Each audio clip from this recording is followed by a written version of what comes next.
What's going on, guys? Welcome back to Sharpen the Public. As always, I'm your host, Deej, back again with my co-host, Andy, in our NFL Week 5 preview episode. Andy, how are you doing? I'm good. I had a great week 4. I ended up going 6-3 for plus 3.3 units. Wish I didn't ride with the Giants in that teaser on Monday night, but I could go on and on about them, Deej. Really don't want to even touch on them. They're so bad. But yeah, man, overall successful week. I will not let that drag us down. Hoping that we could roll it into this one because I have to tell you, I like this slate a little bit better than I like the one last week. I don't know about you. Yeah, I'm feeling the same. It's got a bunch of good matchups, including the primetime matchup of the year, I should say, Bears Commanders on Thursday night. I mean, who doesn't want to see that one? This is our Super Bowl. It's no joke. After Bears Broncos, they really just had to give us a game of the year candidate. I mean, but yeah, I had a decent week, decent in the term of record. I mean, 6-5, I'm happy with, but I lost a 2-unit on the Commanders and Eagles under, so that put us down half a unit, but it is what it is.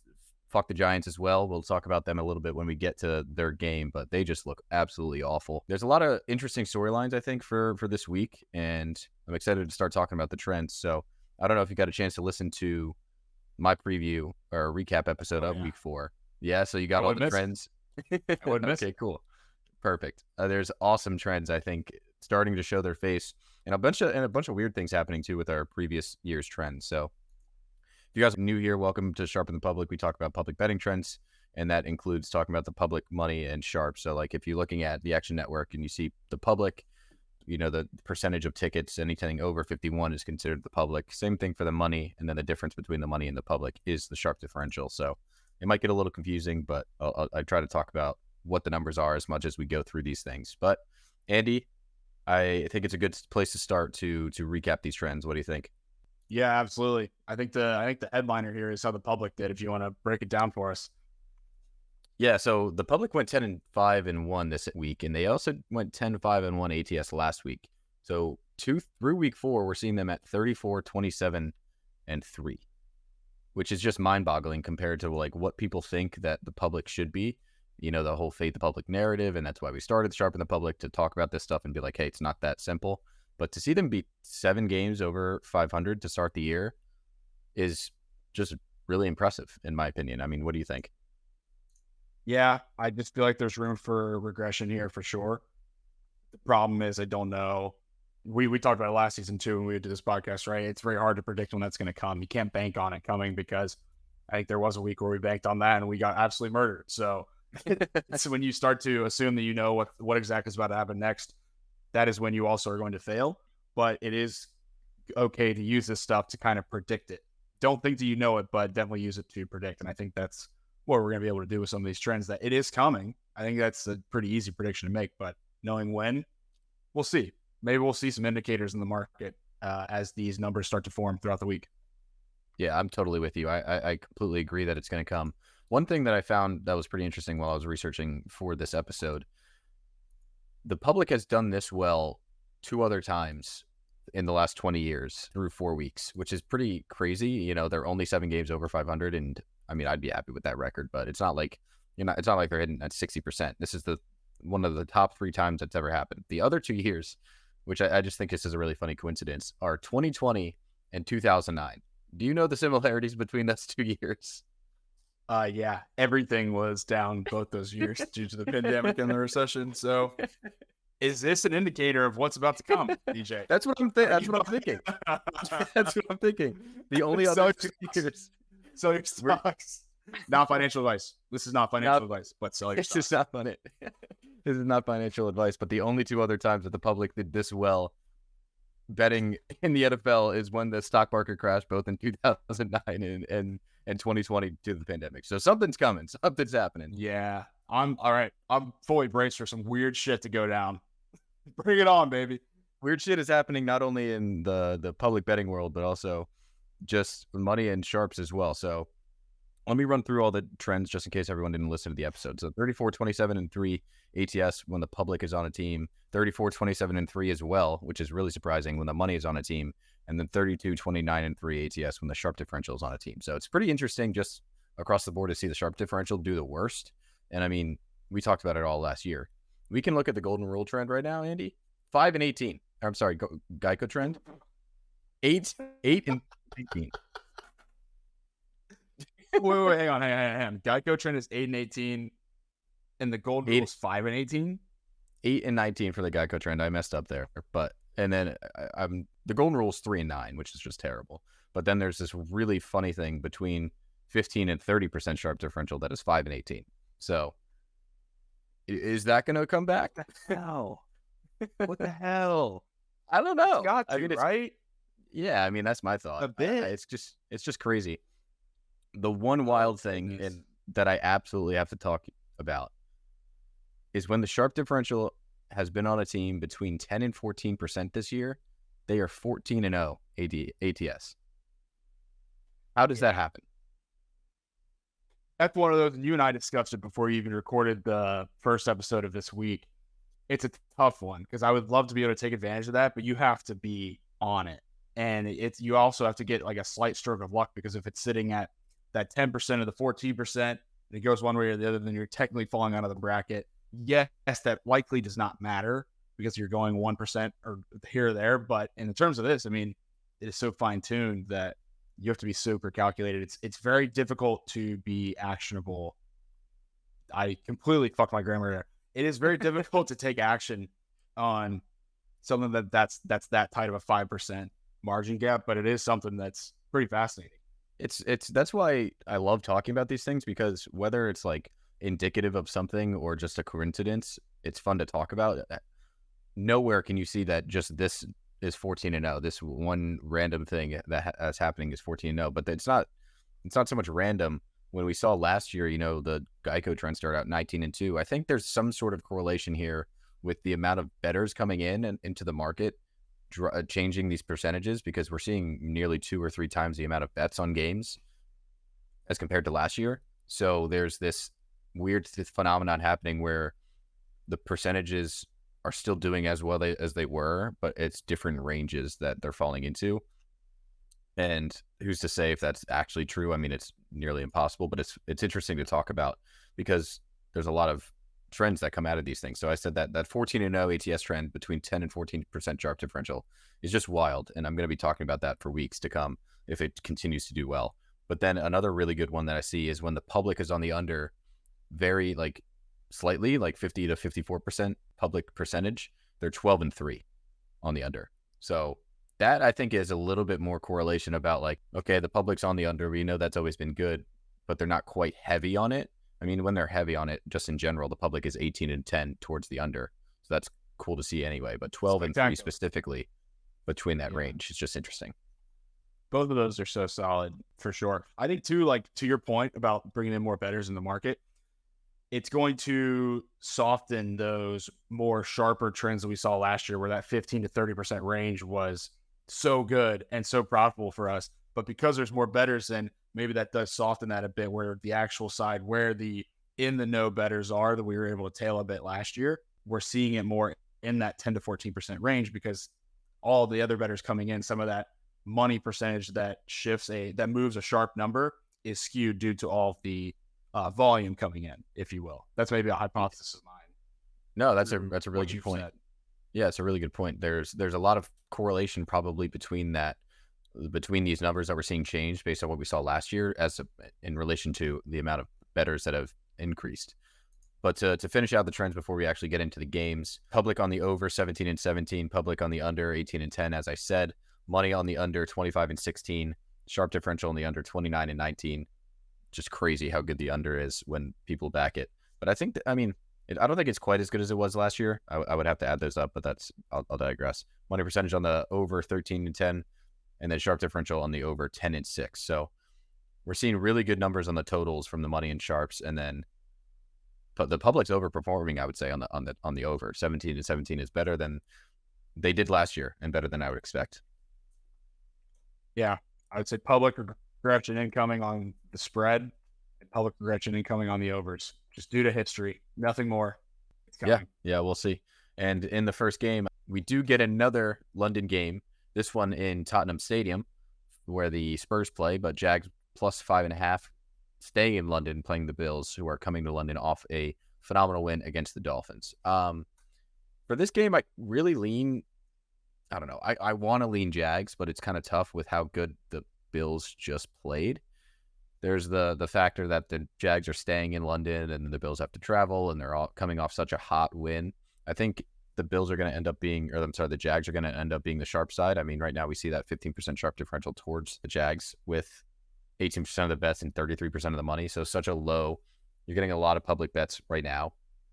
Granted, not too many bets in right now, but towards the Bills. So I think the Jags offense is trending upwards. The Bills we might be getting them at their peak right now, which is a good time to bet the other side when there's so much hype around a team and they've hit their peak for this portion of the year. Surprisingly, I also like the over in this one, given the fact that London games I think it's like 20 and 20 for the total, but in this specific stadium, it's 5-1. So I think there's a bit of correlation there towards the over with a high-powered Bills offense and a Jags defense a Jags offense that's starting to hit its stride. So I'd lean Jags and over, but it's tough. Yeah, I don't have anything on the total personally. I might look at it Sunday morning when I'm hungover, but I do have Jags for +5.5 for my early best bets article that went out on Monday. Be sure to check that out at happyhoursports.net if you haven't yet. But the reason why was for a couple of things. The Jaguars pass the ball 9 times more per game than the Bills are used to seeing against their opponents this season, which is a huge separation. Also, the Bills are the third best team in the league in time of possession. This is not a point that I made in the article. I'll let y'all read the rest of the points I made, but this is another one. They allow the third least time of possession in the league, but that's due to their quality of opponents and that they run up these huge leads. So they're holding the ball a lot more than their opponents. That's not going to happen with the Jags. So you see a lot of their counting stats on defense being lower. But some of the indicators that point to that the defense is a little spotty is how bad they are allowing yards a carry, where they allowed Devon Achane, stud, by the way, great rookie. He's awesome. But they allowed him 12.6 yards a carry off of just 8 carries in the game last week. The Jaguars are also allowing 6.3 yards per attempt on rushes. And Travis Etienne is averaging around 17 carries a game. I mean, the Jags hasn't been phenomenal for Etienne so far this season, but the Jags are running him like a dog. They are making him run the ball a lot. And I think that he's going to have a great game too, where I do. I'm not going to put anything yet on Travis Etienne props, but I am eyeing Travis Etienne props. And I think too, with the Jags staying in London for a full week, no jet lag, going up against a Bills team that, like you said, a little overvalued right now in the market. Give me the Jags plus 5.5. Everyone is soundly on the Bills right now, and the number has not moved, which tells me that we are on the right side taking the Jags. I feel really good about that one. Yeah, I think it's the right side. I think at the end of the day, I wouldn't really be surprised the Bills just go out and smash the Jags, but I think it's really tough to take the Bills in this spot. So I'm with you there. The total Jags are very undervalued in the market too. That's my last thing. Yeah. That's my last thing. Very undervalued right now. Yeah. After being overvalued 4 weeks ago, they were so overvalued. Yeah, they just also beat a terrible Falcons team, so it's like, where can you put them? But this has kind of turned into a stocks podcast with how we're talking about the markets and how they relate in 2020 and 2009, and now I'm saying this guy's overvalued, this guy's undervalued. That's what sports betting is it not? Just finding the right value in the right teams and then making the play, making the pick. Talking about making the right pick, we get to talk about the Giants and the Dolphins. Giants are 11.5-point dogs. 11.5-point dogs coming into Miami. No one wants to bet on the Giants. There are 10% of the bets on the Giants right now. 5% of the money. I think that the Giants are the sharp side because just they're so bad, but the Dolphins, I would not bet the Giants in this spot. The Dolphins, I think this number should be like 14, 15.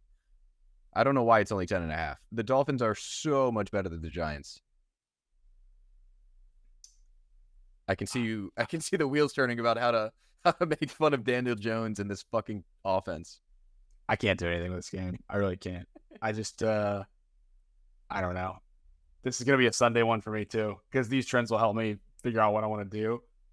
I really don't want to look at the spread. This might also, I don't know why I'm slipping on the props this week. I've already offered 3 different, but I say look at the props for this one because I just think that they're going to rip through that defense. I just don't want to do something where it's like I'm going to regret taking the Dolphins in such a huge number.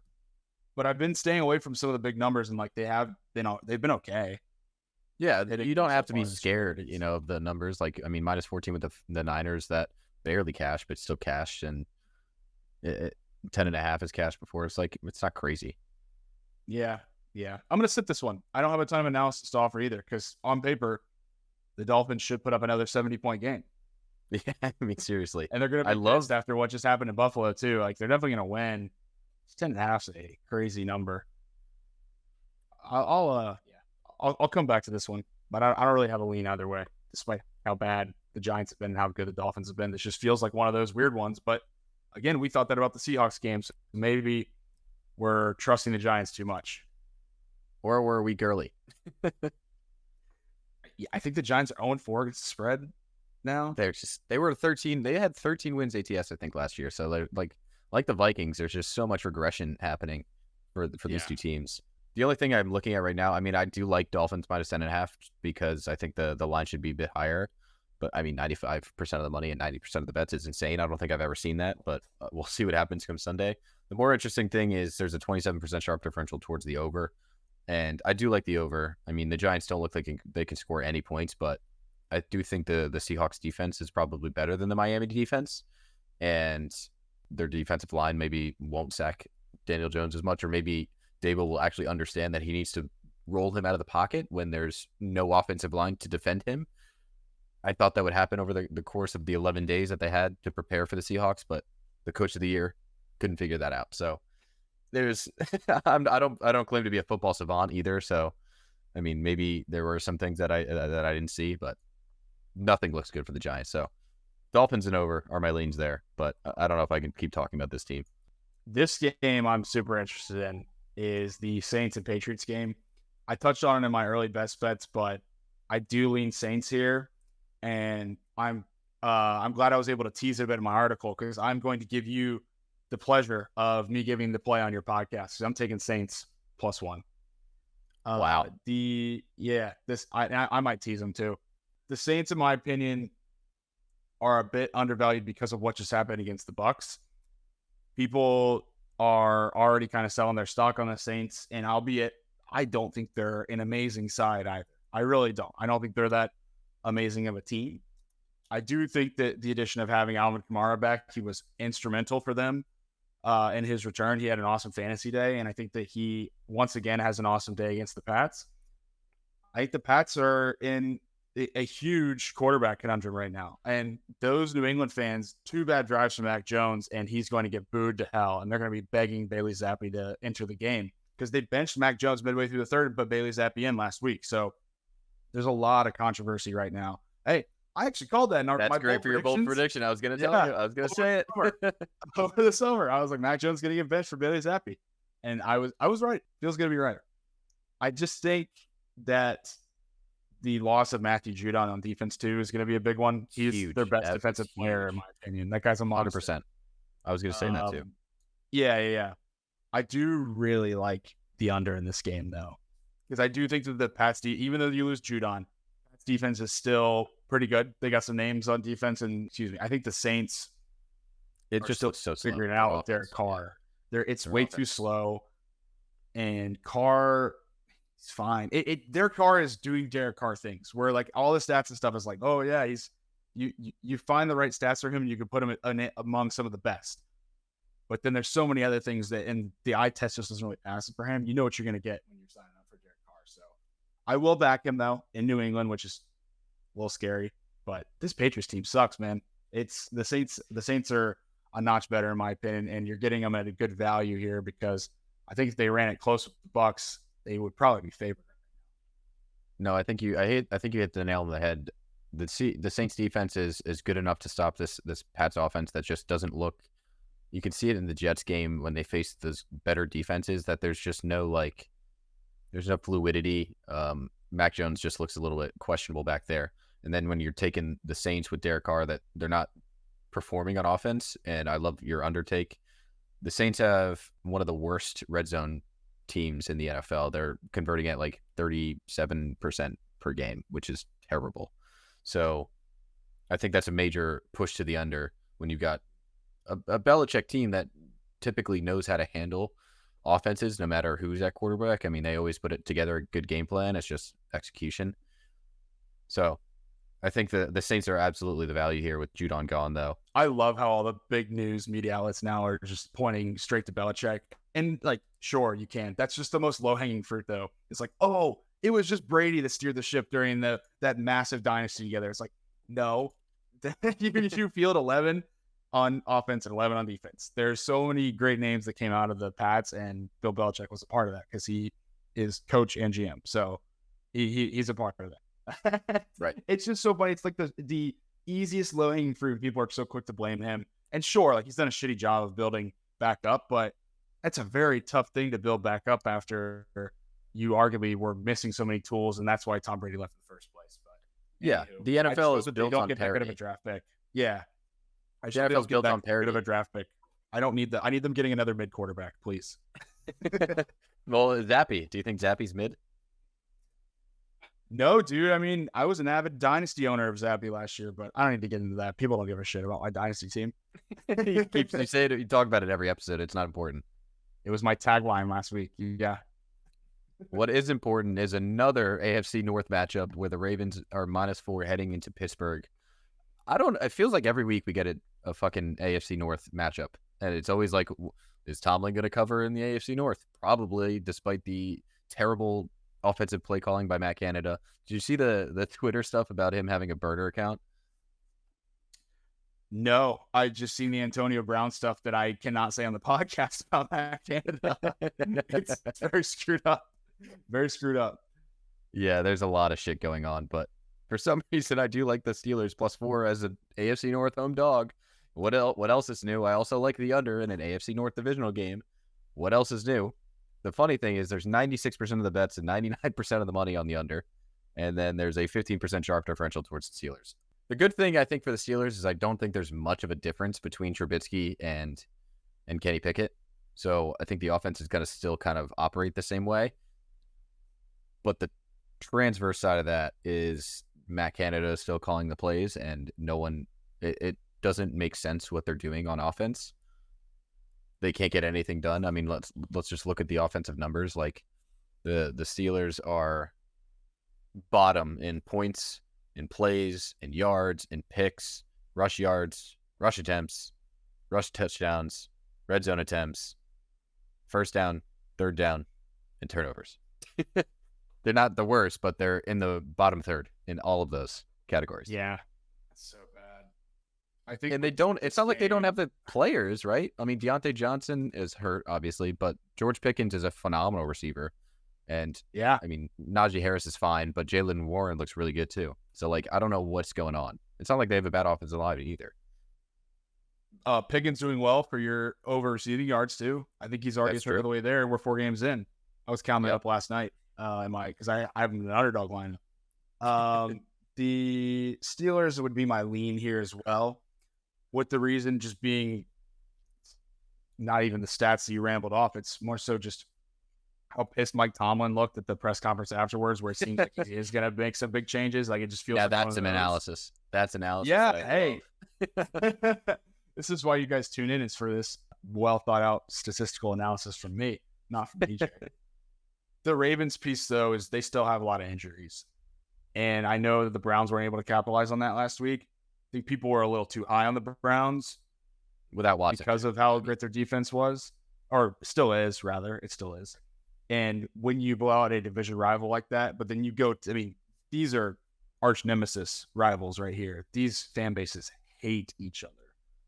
+4 in this type of game feels pretty good. That's my it's a lot of points. The injuries, the Mike Tomlin piece, and then Mike Tomlin / Trubisky piece, and then the number. You're getting that field goal +1. I'm cool with that. I think the under is a must bet. I might make that. I'm gonna make that play right now on the podcast. Let's go. 38 is what I see. Lock it in.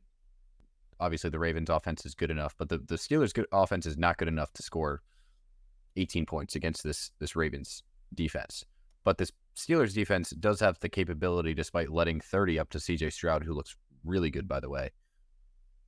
They do have this capability of stopping a team that they're very familiar with. So this game might be like 18-16. or whatever. It's going to be close, and it's going to be low scoring. It's just the way the AFC North is. I don't hate it if you don't take it, but if you take the Ravens, I don't think there's any reason to take the Ravens in this spot. I think it's either Steelers and under or nothing, or like stay away. But that's my opinion. Yeah, I just have to. I just see a lot of sporting evidence to back the Ravens. I think there's a bit more, even though the Steelers have just not been amazing at all.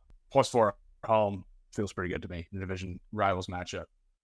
Yeah, I was going to say, just like when it comes to betting in the NFL, we've kind of learned it over these 2 seasons that we've been talking about it every week and giving out picks and stuff. But it's really important to like get ahead of what's happening in the week. So like, I think the Titans are a very good example of that. Like we're big on the Titans in week 2 when they were dog to the Chargers at home. They covered easily, and then they come back the next week because everyone thinks that, oh, Vrabel's great as a dog, and now he's playing the Browns as a dog, but the Browns come out and show them who's boss, and you're like a week late to that Vrabel narrative. And then it comes back the next week where people are fading the Titans because they didn't cover as a dog, and then they destroy whoever they just played last week, right? So there's like waves to it, and getting ahead of those narratives is really important. And I think we're on that here with the Ravens being good last week, now coming in against a division rival again.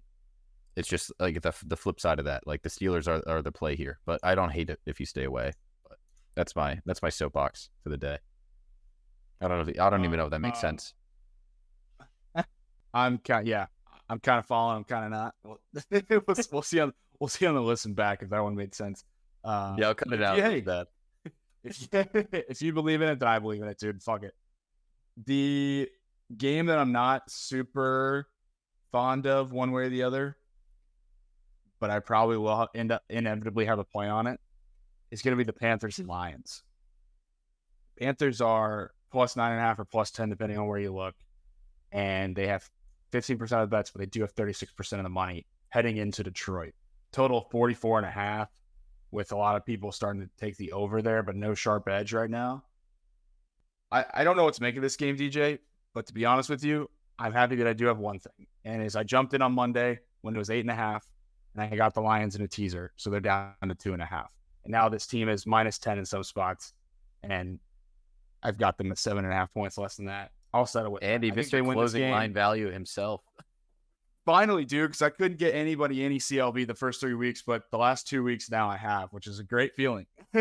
Yeah, it's important. I mean, it doesn't always win you bets, but it's a really good feeling to go into Sunday with really positive CLV.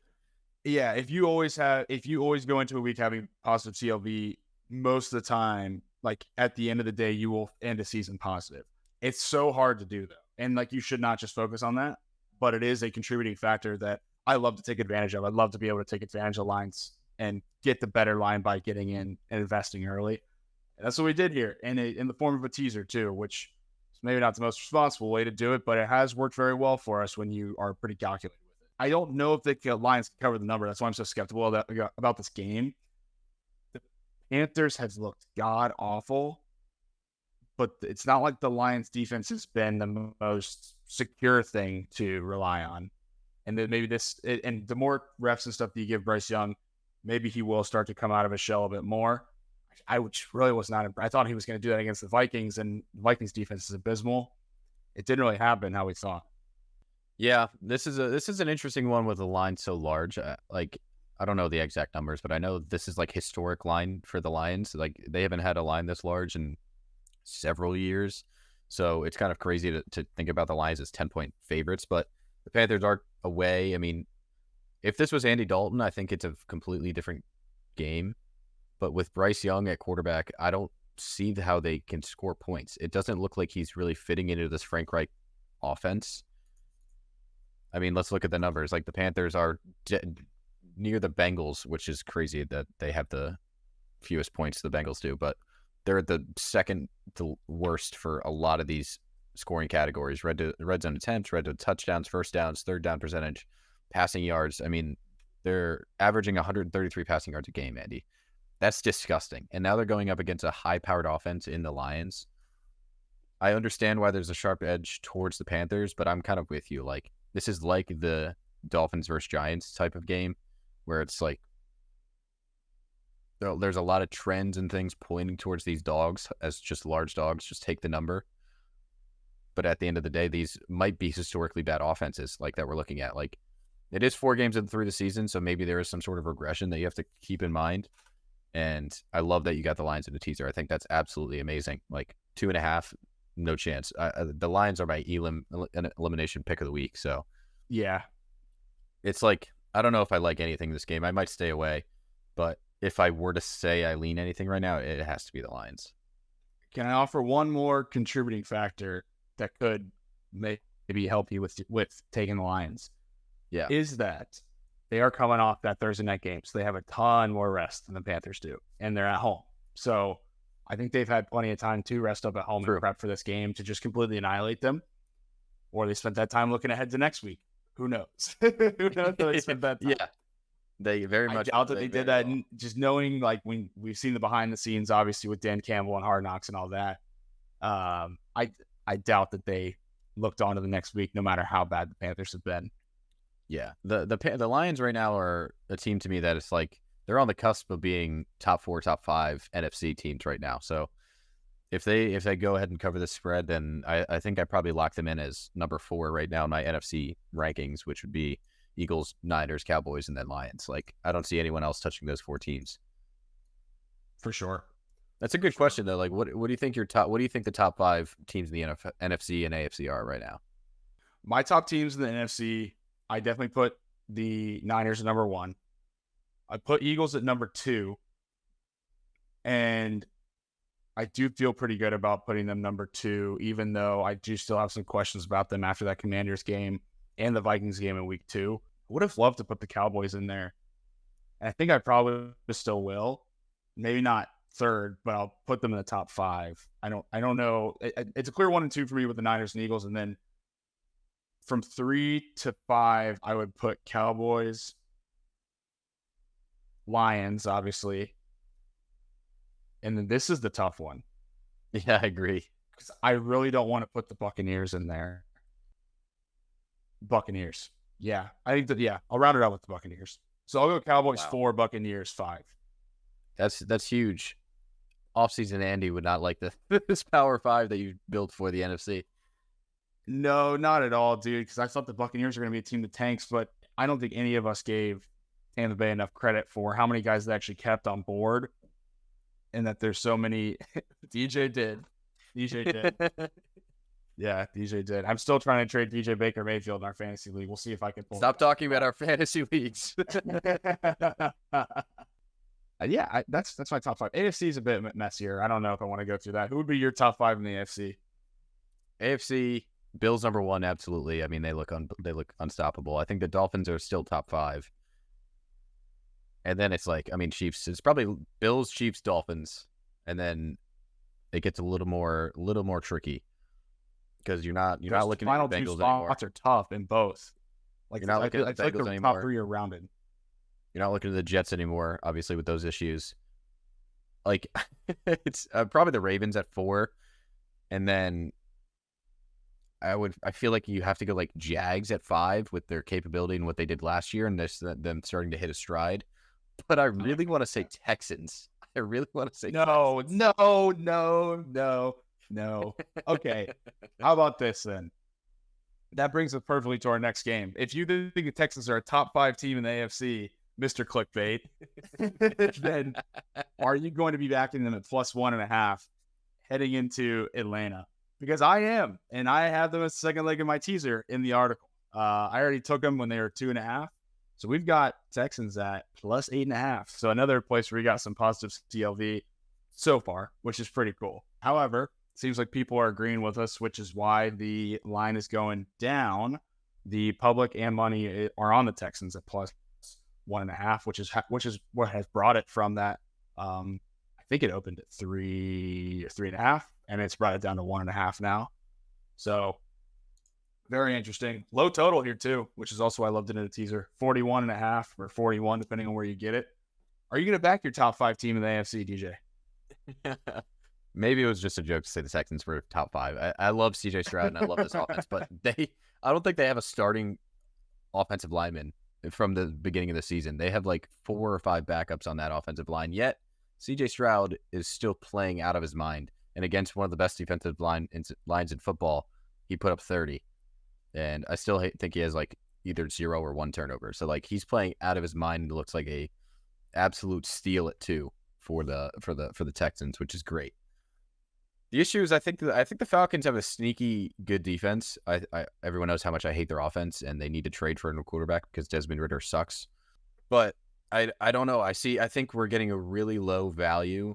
Like I think the Falcons are just severely undervalued right now at this point. The Texans are probably overvalued as well at only 1.5 point dogs in Atlanta. There's a lot of bad things for Atlanta here, coming off the traveling from London and everything, and then off a loss and whatnot. No one clearly wants to bet on the Falcons right now, but I don't know. I wouldn't place it today, but I do lean the Falcons. And I said that their defense is sneaky good because I mean they're allowing some of the fewest passing yards, some of the fewest total yards and completions per game, and they're getting home, 1.5 sacks a game. So I don't know. Maybe they can take advantage of this week Texans offensive line, but it seems like no one has been able to do so yet.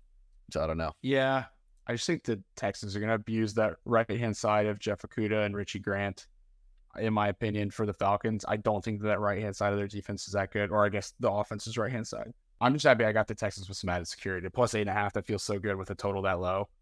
Hell, if you haven't already, I would still tease them to plus 7.5. Plus 7.5, plus 8.5, so negligible. I would still take it as a teaser leg. I still have a lot of respect for this Falcons team. You got to show me, because there's nothing that they're offering in the air on offense. It's still the Bijan Robinson show, and it's a great show to watch. Bijan Robinson is fantastic. He's going to be an amazing player in this league for a long time, I hope.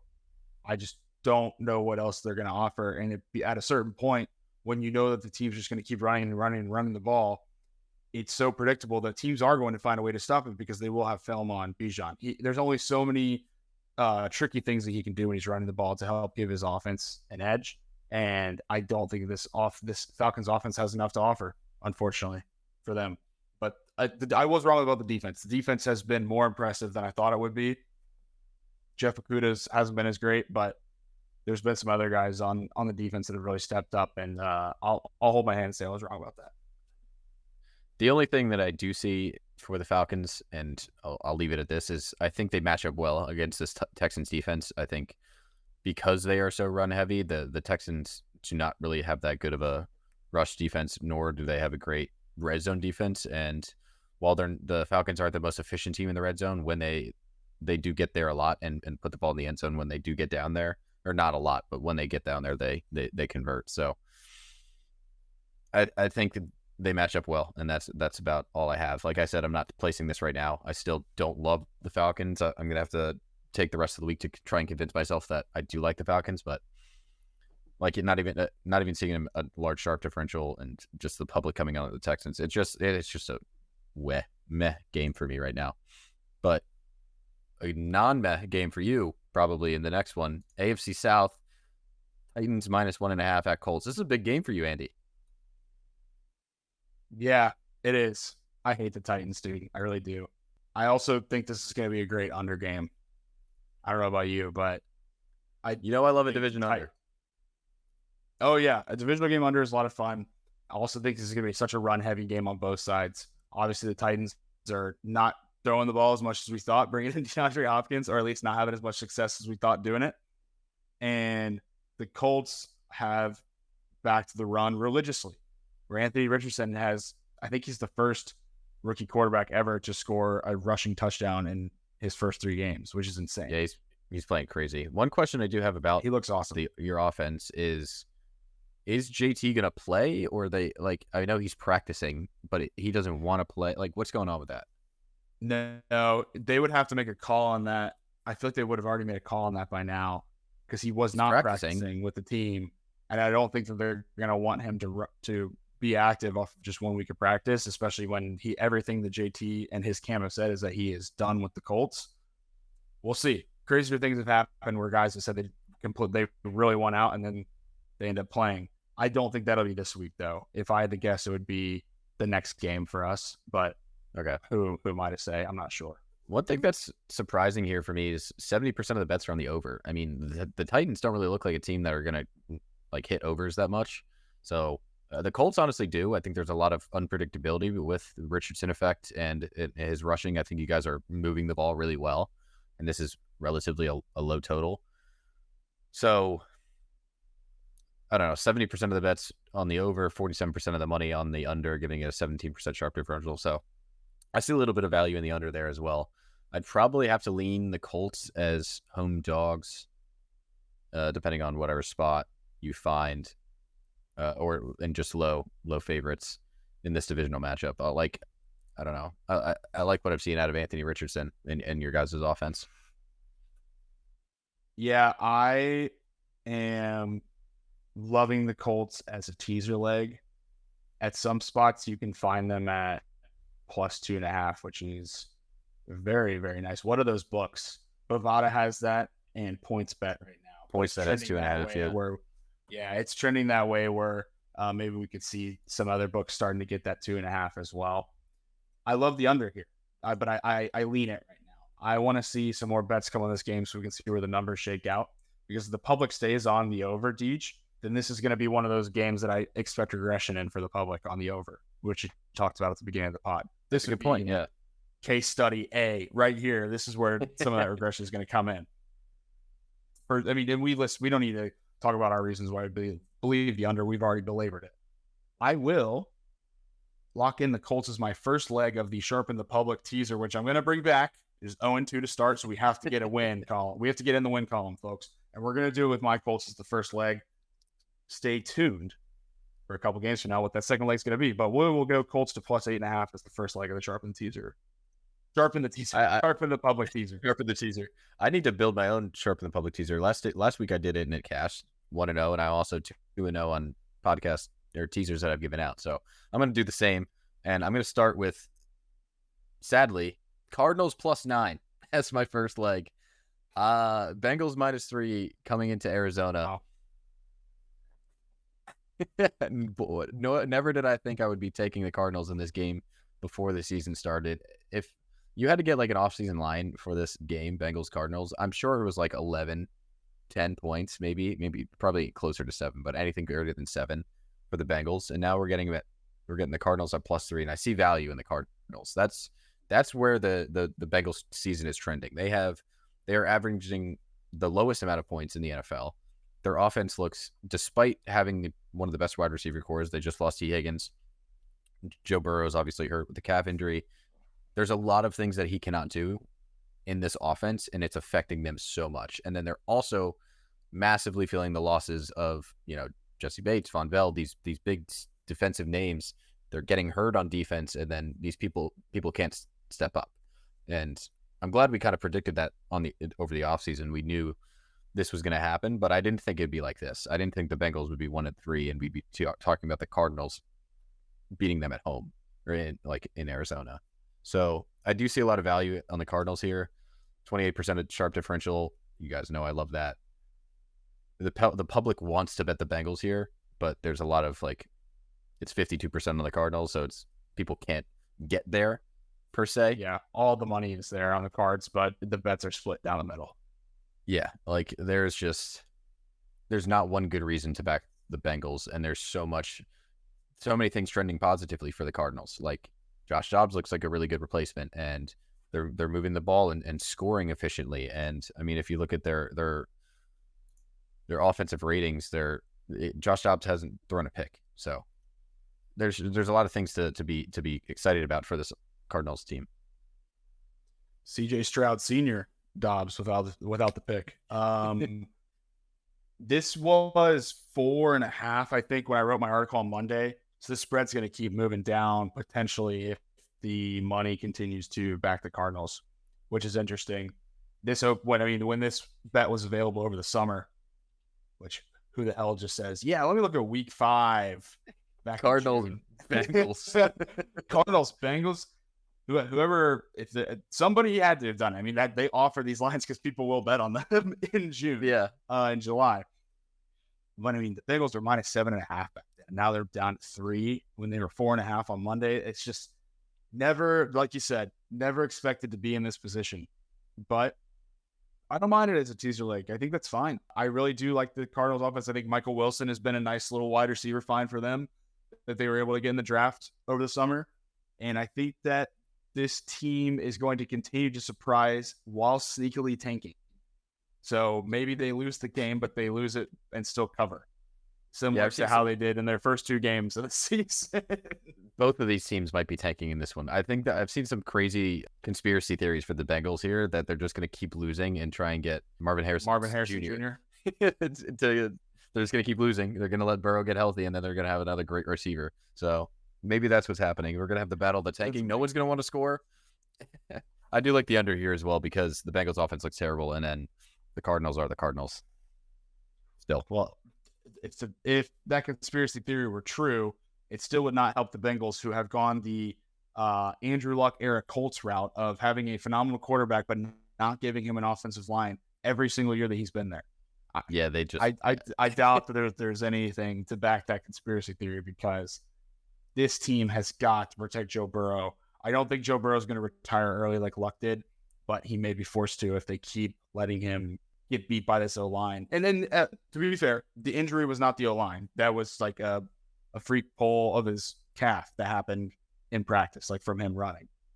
But stuff like that only gets worse when you continue to get hit and hit and hit and hit all the time. And he's not going to be able to scramble because he's under pressure all the time and his calf is compromised. So hate to see it for Joe Burrow because I really like him.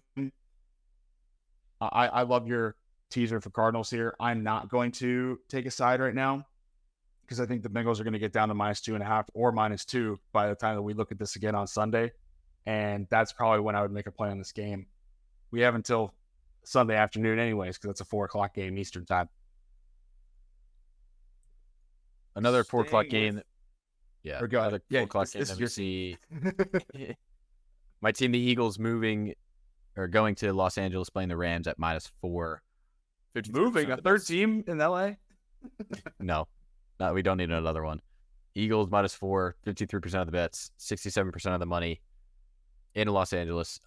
They still end up you take a step back and you look at the Eagles schedule. You say, okay, they can get through these first 4 games, and now with where we are with the Rams, I'm a bit nervous. I think the one great thing about this game is, yes, the Eagles' defensive line did not look good against the Commanders, but the Rams' defensive or offensive line is not good whatsoever.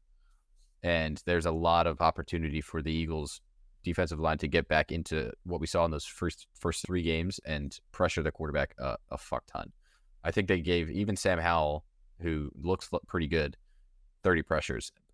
So as much as Stafford is good, and he's getting Cooper Kupp back, which is a bit scary as well.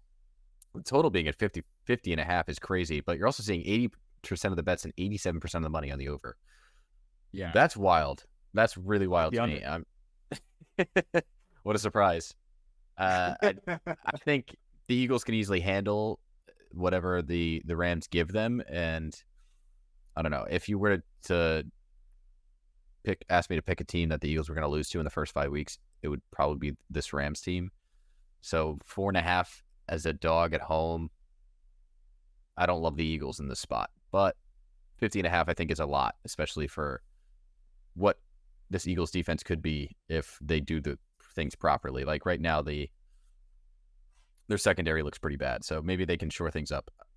I don't know. I feel like I'm rambling, but I don't love the Eagles in this spot. That's my take. I don't either. I lean the Rams, but I lean even more. I double lean in a double cup the Rams and Eagles under 50.5. And that is like a big part of that is fading all that money and all those bets on the side of the over. The more we're looking at some of these totals, the more I feel like our hypothesis of regression is coming. Like that Colts game feels like it, that this Eagles game feels like it, the under's coming. But how would you feel, DJ, about backing an under here after you did it being on the premises last weekend and you had the under, and I mean it blew right past it. It blew right past it. I think I read it properly, and I can say that, but obviously it didn't hit. But I did not expect the Eagles defense to allow the Commanders to score 14 points so quickly in the first quarter. And then they had to play catch up, and I think that was part of it. Like, the Eagles scoring 30 was not surprising to me. The issue was them allowing so many to the Commanders. I did not expect that, especially with the defensive line. And our defensive line did not get home. They got to Sam Howell 30 some times, but I think they only sacked him 2 or 3 times. So there's a bunch of issues with that, and I think that's one of the reasons I see probably some regression to the mean for the Eagles defensive line. On the other side of things, I don't think the Rams defensive line is going to do anything against our offense, like with Aaron Donald and his group of misfits. Yeah. And 2, like, just to add to Eagles and Commanders, I think Brian Robinson is a guy too. I think he's a stud. I think they have a really good player on their hands. The Rams part does concern me a bit with their O-line, like you said. Is Cooper Kupp going to play in this game? A Cooper Kupp, Puka Nacua wide receiver duo could be pretty wild, and we are going to be pretty bad for the under for this Eagles secondary. So it's like that's why you're seeing so much money in bets to the over. That is that reason, I think. And then obviously the Eagles have put up about 30 points a game, so like you're seeing that. Mm-hmm. I don't know if that's the normal for these teams. You know what I mean? And that's why I'm with you on the under. Yeah, I can't lock anything in, just leans on this one, but that's kind of how I feel early. That's a good point, though. Good counterpoint to the under. We got 2 4 o'clock slate games left, and these are the 4:25 games. So we'll start with the first one. We got the Chiefs and the Vikings, and what is going to be a Super Bowl preview. So the Chiefs have 73% of the bets and 46% of the money at a -4 spread, while the Vikings are given a 27% sharp with that differential. And you can get them at +4.5 in some spots. Speaking of high totals, holy shit. 52.5. Yeah, 52.5 or 53 total with everyone betting the over. So it's just everyone running that number up, but it's only run up a point from where it opened at. It's nothing too substantial, I guess, for what Vegas has seen. Which is not surprising. I mean, the Vikings defense sucks, and the Chiefs are coming off of not a great offensive performance against the Jets, so maybe they're going to go out and score 50 themselves. Sadly, I lean the Vikings here. But DJ, the public's been doing so well. Yeah. What a surprise. 34-27-3. This is another conspiracy theory I saw on Twitter that I wish I wish I came up with. How do you feel about this, Andy? Taylor Swift has been at the last 2 Chiefs games. Oh my God. They're going to go to Minnesota. Taylor's not going to be there. They're going to lose. And then the NFL can front everyone with what the Chiefs need Taylor. Taylor, come back. That's what's going to happen. Them out to come back against the Panthers. They were down 13-0 to the Panthers. They had them out to come back. Thanks to Kirk throwing a pick on the 1. Yeah, that was wild. I was laughing to myself. I mean, yeah, I like the Vikings too. I mean, I was like, holy shit, that's just so funny to see. But conspiracy aside, I think I might put the Vikings as my second part of my teaser to get them at 10.5. With that high of a total? To cross 7 and 10. I'm not, maybe I'll take I don't know. I won't lock that one in yet, so maybe it won't be my Sharpen the Public teaser, but I have to lean Vikings here. The Chiefs offense did not look great against the Chiefs defense or Jets defense. Yes, it was the Jets versus the Vikings now, but I don't know. There's something about this game that's screaming Vikings. Like if there is anyone on offense when clicking that can hang with the Chiefs, it is the Vikings offense. Right? So yeah, I think the Chiefs defense is playing much better than they did last season. So there's a lot of things at play here, but that 27% sharp differential towards the Vikings means something when everyone and their mother is already on the Chiefs. I don't have much more to say about this one. I don't want to take the Chiefs. It just feels like a trick number. But I don't like the Chiefs -3 or greater too. Like Mahomes is not good as a larger favorite. Yeah. For my final leg of a teaser, of the Sharpen the Public teaser for myself, I'm gonna go with the Jets up to +7.5 at the Broncos. Yeah. In the most predictable fashion of all time, I have faded the Falcons and the Broncos on the same podcast. What a concept in a teaser. Like, that is textbook. But I'm not afraid of going with my stereotypes and going with what people expect. The Jets here at +7.5 feels awesome. I think they're going to go up against a bit of an easier defense in the Broncos. The Broncos defense is abysmal. We saw it against the Bears. They let Justin Fields throw. Justin Fields and throw should not be in the same sentence. Throw for record-breaking stuff for his own PRs. They're going to make Zach Wilson, who seemed to maybe figure some stuff out against the Chiefs. Who's to say if he can actually string together two performances? But not really worried about him in the elevation since he used to play at BYU. He's used to it. Probably a part of the Mile High Club with a mom or something too. But the Jets at +7.5 feels like you're getting awesome value with such a low total at 43. And you're getting a great opportunity to fade the Broncos, which, DJ, how can anyone bet the Broncos, much less bet them as a favorite? I don't understand. They're favorite 2 weeks in a row. Yeah, this is one where I disagree with the sharp differential. Like, Jets +1.5 going into Mile High, 70% of the bets, 50% of the money, giving the Broncos a 20% sharp edge. I don't understand that really at all. I issued my public statement apology to Zach Wilson in my recap episode. He looks really good, and like I was like cheering for him. Like it was exciting to watch and to back this Jets team that has the capability of being one of those top teams in the AFC. They just don't have that offensive prowess with Rodgers gone, and now they're taking Breece Hall off of a snap count, which is gonna unleash him, I think. So I think there's a lot of things going right for the Jets here and not many things going right for the Broncos. I don't know how they can be favored in this spot. I'm with you. It's one of those weird ones too, where the Jets being favored would also feel weird though. It's kind of that game. There's no really good place that they can put the number on this one.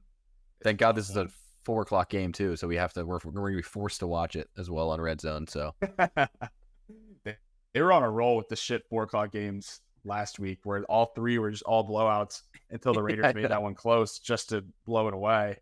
Oh my God! Don't get me started on Josh McDaniels or even Brandon Staley for that matter. Yeah, I hate them both. Well, I don't hate Staley. I think Staley's an idiot, but I hate McDaniels for the Colts reasons. That's the last 4:30 game, though. Regarding so I think I still do need a second part of my Sharpen the Public teaser. Now I'm stuck between either the Jets +1.5 or the Niners. I know the Niners are favored, so I can't take the Niners, so I'll probably have to do the Jets. Or you do the Colts. I could do the Saints. Yeah. Lock in the Saints +1. I had the Saints to teaser on Monday night in my Giants teaser, and then it lost, so I don't have them in a teaser anymore. So if you want to take the Saints, then they're yours to the grabbing. +7. Yeah, let's do it. Yeah, give me Saints +7, and that's a bit of a gut shot, but hopefully by Sunday it ends up being the right side. Oh no, what did I say? Cardinals +9. Sorry. Yeah, Cardinals +9. Okay, moving to Sunday night, the matchup of the week. Oh, sorry. Go ahead. I just want to clarify. 1.5 units on my Sharpen the Public teaser, as always. Would you like to clarify if you're just going 1 unit on your teaser? It's still 1 unit. I'm not as confident as I was last week, even though last week was even 1 unit. Bring it on. Let's go. Okay, Cowboys +4 heading to Santa Clara. Niners with 67% of the bets and 83% of the money, 16% sharp differential. This is the game of the week. Obviously, with being a Sunday night, it is two of the top teams in the NFC. I think we're going to find out a lot about both these teams. I wish the Cowboys were fully healthy for this. There's a lot of issues on their defense, obviously, with Trayvon Diggs and Michael Parsons. Michael Parsons looked a bit injured. He came back in the game, but I don't know if he's going to be 100% and everything there. So this is a weird one, Andy. How do you feel about Niners -3.5 right here? I feel like if I were to have a side, it would be the Niners, and I'll give my reasoning in a second, but I'm curious to hear what you think. Yeah, it's something about this Cowboys team. It is interesting. The Cardinals gave both sides at least a little bit of a run for their money because these are two of the top NFC teams.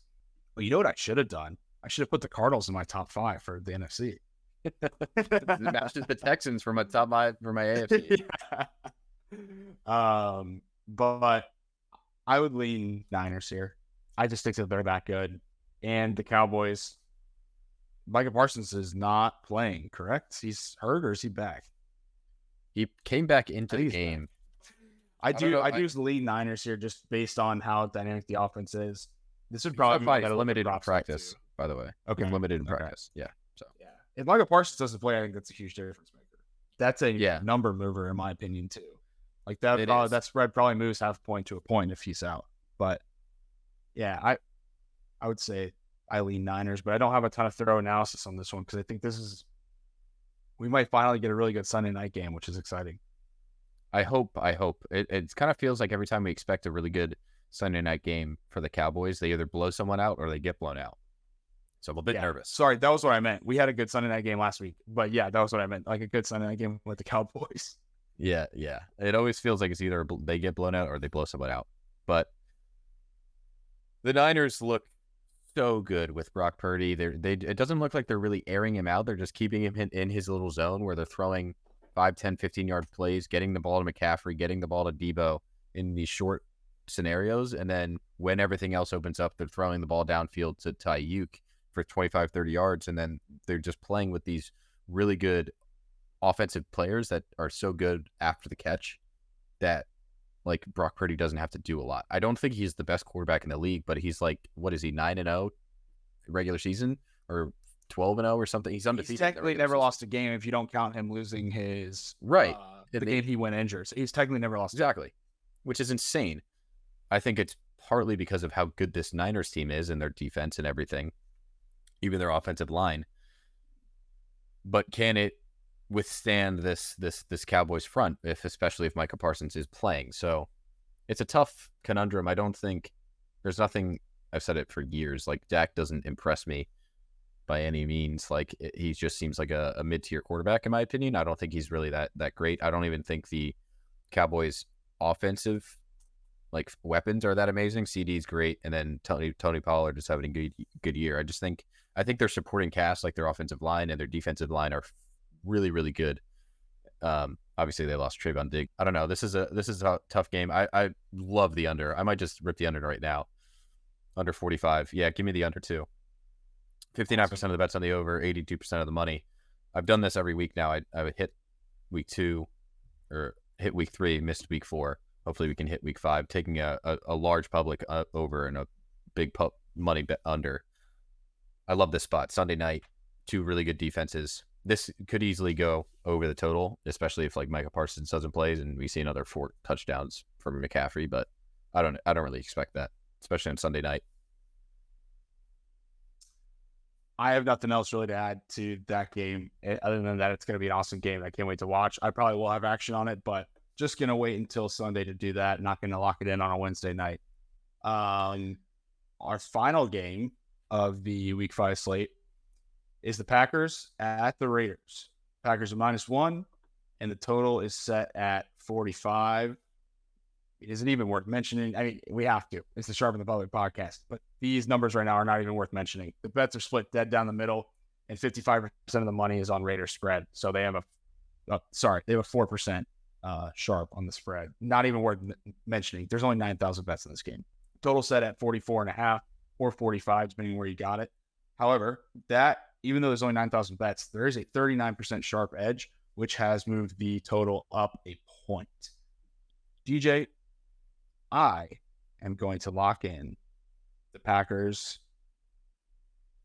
team total over 22.5. Yeah, no. Or do I want a -1? How do I want to do this? I like the I'm over. taking the Packers no matter what. I'm taking the Packers no matter what, and I think I'm going to go team total over. The reason why I did team total instead of the cover is because there's been some weird shit going on with these games for the Packers where I feel like this Packers team should be 3-1, not 2-2. They should have beat that Atlanta side if they didn't choke at the end. But, I mean, they beat a Chicago team handily and then just barely snuck by New Orleans. Then lost to Detroit by 2 touchdowns. But in all those games, right, 38 points versus Chicago shit. 24 against the Falcons. Falcons defense improved. New Orleans 18 they scored, and then they scored 20 against Detroit. I just feel like asking them to get 23 points against the Raiders right now is not a crazy ask. The Raiders defense is horrible. And this offense for the Raiders is so bad too, in my opinion. The issue that I see with that is how well the Lions defense played against the Packers.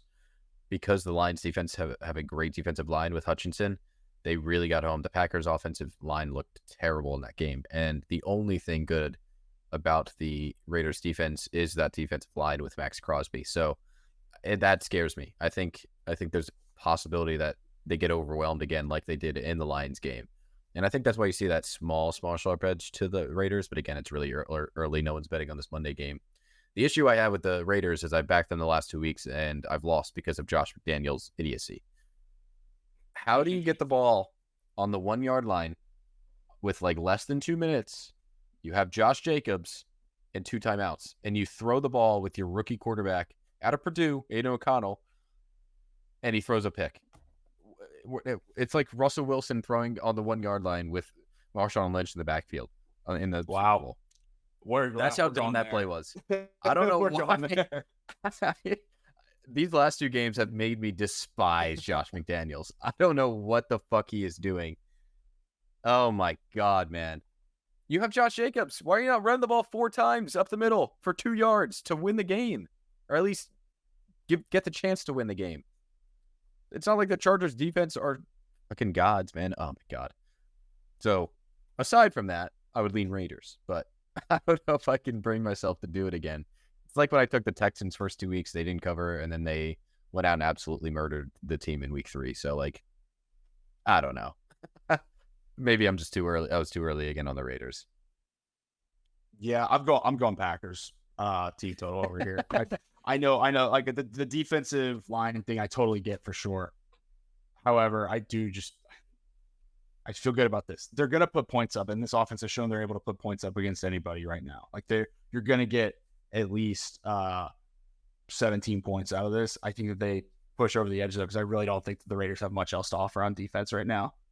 Yeah, I think the good thing for you there on the team total offense or over for Green Bay is you're getting an extra day of rest for a good coach in LaFleur against a bad coach in McDaniels. So there's going to be some coaching advantages in this game, especially given the extra day of rest. So especially for the Packers, I mean they played on Thursday, right? So yeah, exactly. And again, that's at -115 just because it's a team total for 1 unit. All my plays are 1 unit except for my Sharpen the Public teaser. So I'm happy with that. I gave out way more plays this podcast than I gave out last week, and I did really well betting last week. So I'm hoping that being a little bit more generous with giving out plays this pod doesn't hinder me, but I do feel good. We already have some positive CLB locked in on the ones I gave out on Monday.